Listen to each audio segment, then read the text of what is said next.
Magandang gabi po sa inyong lahat. Palakpakan natin ang Panginoon at pasalamatan sa pagkakataon na Kanyang binigay sa atin ngayong gabing ito na magdiwang ng banal na Eukaristiya.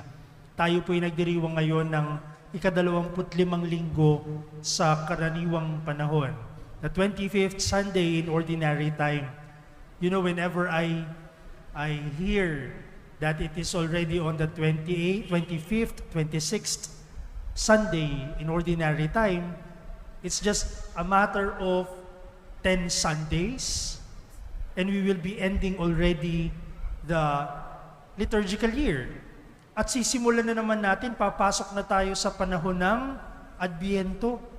Ang bilis, no? Napakabilis ng panahon. Kakalagpas lang ng bagyo, Pasko na. No?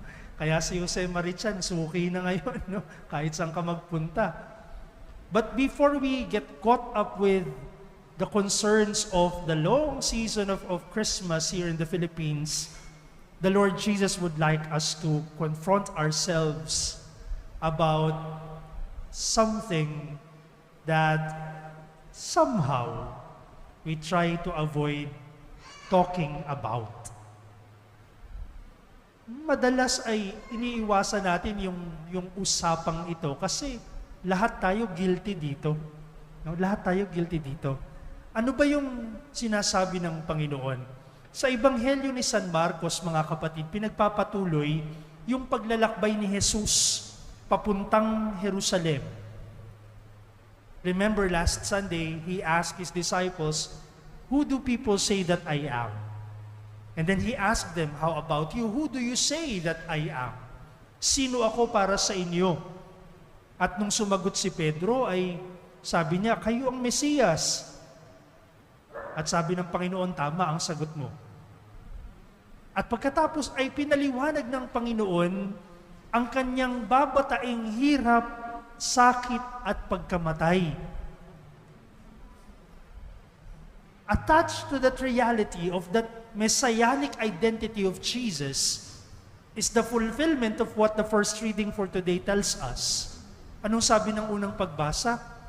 Mayroong isang matuwid na nilalang na pahihirapan, sasaktan, papatayin. Ngunit iingatan pa rin siya ng Diyos. Diyos ang bahala sa Kanya. Now, the gospel for today is the fulfillment of that. Pero, ganun na naman, pinaliliwanag ng Panginoon sa mga alagad niya, no, kung paano siyang mahihirapan, mamamatay. Pero sabi ni San Marcos, hindi nila naunawaan ang sinasabi ng Panginoon. Maaaring hindi nila naunawaan, pero maaari ding ayaw nilang unawain. Bakit? Because it is a human tendency. It is a human defense mechanism to avoid discussing about an impeding experience, human experience. Isang bagay na pipigil sa iyo na makamtan ng isang ninanais mo. Remember that the disciples, part of the Jewish people, were hoping for a Messiah who will save them from everything that makes them suffer. Ngayon, yung sinasabi ng Panginoon na siya'y mahihirapan at mamamatay, ayaw nila yan. Ayaw nila yan. Kaya ano ang tugon ng mga alagad? Na habang sila'y naglalakbay, pinaliliwanag ng Panginoon na siya'y mahihirapan, masasaktan, mamamatay. Nagtalo-talo ang mga alagad.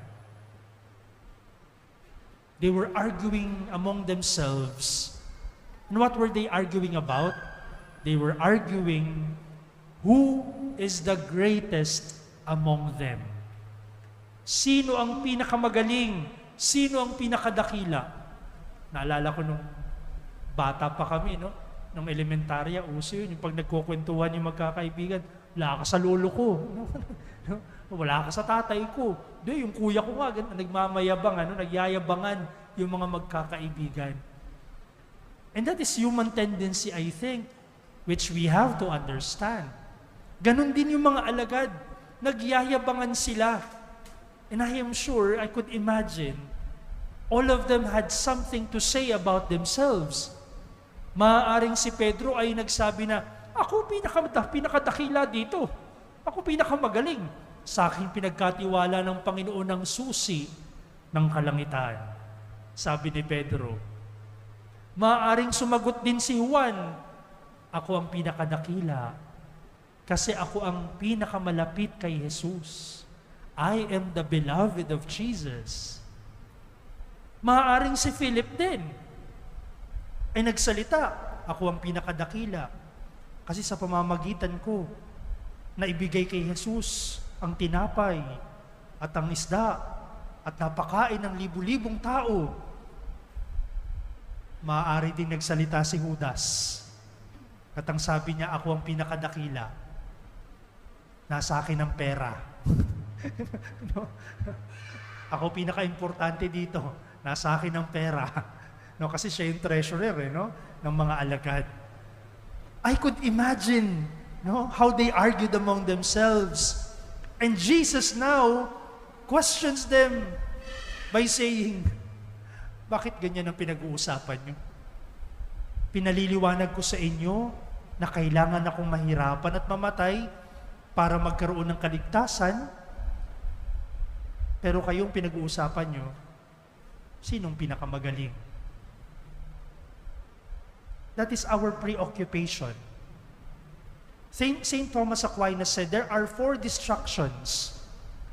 4 things that distract us from being with God. Sabi niya, wealth, power, pleasure, and honor. Wealth, power, pleasure, and honor. Sabi niya, these are distractions. They will distract you, take your attention away from God. Why? Because human tendency says, you have to be great. And for you to be great in the eyes of the world, you must have all these distractions. Kailangan meron ka nito. Mayaman ka, masarap ang buhay mo, no? Meron kang impluwensya, at meron kang karangalan, may pangalan na tinitingala. Are these things evil? No. But the problem is that we allow these things to possess us. We allow these things to blind us from the true greatness that God wants us to have. Don't get me wrong, my dear friends. God wants us to be great. Gusto ng Diyos yan. Again, sabi ni St. Irenaeus, the glory of God is man, fully alive. Kaya nga galit tayo sa tamad Ayaw natin ng tamad. Hindi dahil wala silang maitulong, kundi dahil hindi nila naisa sa buhay ang biyayang ibinigay sa kanila ng Diyos. Because God wants us to live our lives to the fullest. Kaya bawal ang tamad. Kailangan kumilos tayo dahil ito'y pagpapakita ng pagpapahalaga sa kung anong ibinigay sa atin ng Diyos. And so, in what does this greatness in the eyes of God consist? To counter the disposition and attitude of the disciples who were arguing who's the greatest among them, Jesus took a child at iniharap sa kanila. And what is a child? Particularly in the time of Jesus, a child had no social status. Child has no legal rights during their time. Walang count. Kaya nga si Herodes, napakadali para sa kanya, na iutos na patayin ang mga sanggol. So literally, Jesus placed a nobody in front of them to counter their desire to become somebody. Jesus is telling them, you want to be great, desire to be a nobody. Would we choose to be a nobody? With the culture that we have on social media, where everyone wants to be noticed, where everyone wants to be followed, subscribed to, admired, given a heart. Gusto natin yan, no? Yung hina-heart yung post natin. No? Natutuwa tayo. Kaya kinabukasan, post uli. No? No? Nag-post ng picture niya. No? Madami nag-react. Bukas, bago na naman ang picture niya. No? That is human tendency. But James, in the second reading for today, reminds us, anong sabi ni Santiago sa ikalawang pagbasa? Sabi niya, mga kapatid, saan man naghahari ang inggit at makasariling hangarin, maghahari din doon ang kaguluhan at lahat ng uri ng masamang gawa. When we allow ourselves to be absorbed by that greatness, anong susunod na mangyayari? Titingnan mo na yung mga tao sa paligid mo. At kapag may nakita kang mas maganda, maiinggit ka. At kapag walang nagbigay sa'yo ng atensyon, na sa tingin mo'y para sa'yo, maiinis ka. Wala ka na sa mood, bad trip ka na, kukulong ka na sa kwarto, wala na nagmamahal sa akin. Dahil walang pumapansin. Kapag kasama mo na yung mga kaibigan mo at may nakita kayo na ibang tao na may biyayang tinanggap, instead of recognizing the blessing that that person received, pag-uusapan nyo yan, sus, masisira din yan. No? Yung kapitbahay nyo, may bagong sasakyan, saan niya kaya kinuha yung pambili niyan? Yung kapitbahay mo, nakagraduate lang anak, mag-aasawa rin na maaga yan. We rejoice at the downfall of people and we wish them ill. All because it started with the wrong concept of greatness, to desire to be a somebody in comparison with others. Our concept of a somebody is always in comparison with the rest of the world. Sumikat ako, sila hindi. Magaling ako, sila hindi. That's why Jesus placed in front of His disciples a nobody. It was like Jesus telling them, my dear friends, isn't it enough that you are alive? Don't you find greatness in yourself, free from all the accidentals of life, na kailangan nyo pang magtalo sinong pinakamagaling? Hindi nyo ba nakikita ang kagalingang ipinunla na ng Diyos sa iyong puso? Wala man niyang yaman, wala man niyang kapangyarihan, mawala man niyang make-up, mawala man niyang mga kasikatan na iyan. Look at the plants and the trees and the birds of the sky. They do not need beautiful dresses. They do not need make-up or cars and whatnot. At simula nung nilikha sila ng Diyos, nananatiling ganun. Because when God created them, God said, it is good. And when God created man, He said, it is very good. It is like Jesus telling us, my dear friends, maging masaya ka. sa sarili mo. Makita mo ang iyong halaga. Wala man ang kahit anong mga bagay na yan. Dahil kapag hinayaan mo na ang mga bagay na yan ang magsalarawan kung sino ka at magdikta sa'yo kung sino ka, magiging hindi maganda ang iyong pananaw sa iyong sarili at sa iyong kapwa. Don't get me wrong. God wants us to live our lives to the fullest. Pagbutihin kung nasaan ka, galingan kung anong ginagawa mo, but do it not in comparison with others. Desire good for other people and recognize that even the least, even those who have nothing in life, are still valuable. They are still important. I am not sure if I have shared it with you also. That during Christmas season, particularly Christmas Day, December 25, sa bahay namin sa Project 4, umaga pa lang, maagang maaga, marami na kaming bisita. Wow, Father! Teka lang, kwento ko muna.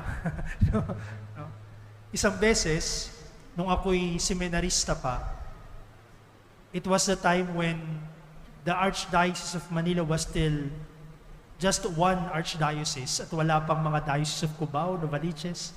At kapag 24 ng gabi, December 24 ng gabi, nasa Manila Cathedral kami, mga seminarista. Kasama namin ang Arsobispo ng Maynila, si Cardinal Sin.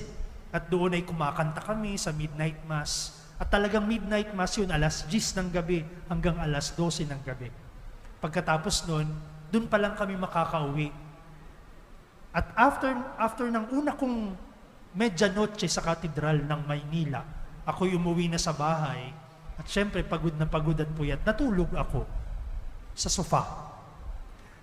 Dahil wala naman akong kwarto. sa sofa lang talaga ako lumaki. Kaya ako ganito. Mukha akong sofa. Pero, puyat na puyat ako at antok na antok. Alas 7:30 ng umaga, naririnig ko may tugtog na. Doon sa bahay namin. Parang may nagpa-party na doon sa labas ng pintuan namin. Sabi ko, aga naman ang mga bisita namin. Siguro nandyan ay mga tsahin ko, mga pinsan ko. Pero ba't ang aga? Kaya bumangon ako, no? May bakas pa ng laway, no? At sumilip sa pintuan. At nakita ko ang mga bisita namin. Mga bulag, mga pilay, at yung mga namamalimos sa harapan ng simbahan namin sa Project 4. Dinadala ng tatay ko, hinahakot sila ng tatay ko on Christmas morning sa aming tahanan. At doon sila'y pinapakain, nagki-Christmas party, kahit na mumurahing mga regalo, binibigyan ng tatay ko. And I asked my father, sabi ko, Tay, bakit? Bakit? Sabi niya, alam mo na, kung hindi natin gagawin yan, sinong gagawa para sa kanila?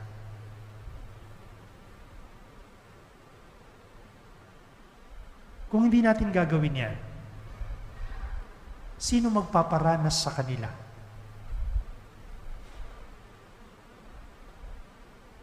And my father taught me greatness, not in oneself, but in recognizing it in others, lalong-lalo na sa walang-wala, lalong-lalo na sa walang maibigay sa iyo, lalong-lalo na sa walang maibalik o maibayad sa iyo. If we are able to recognize greatness in them, my dear friends, we are on the right path. Jesus is teaching us today, be like a child. enter my kingdom.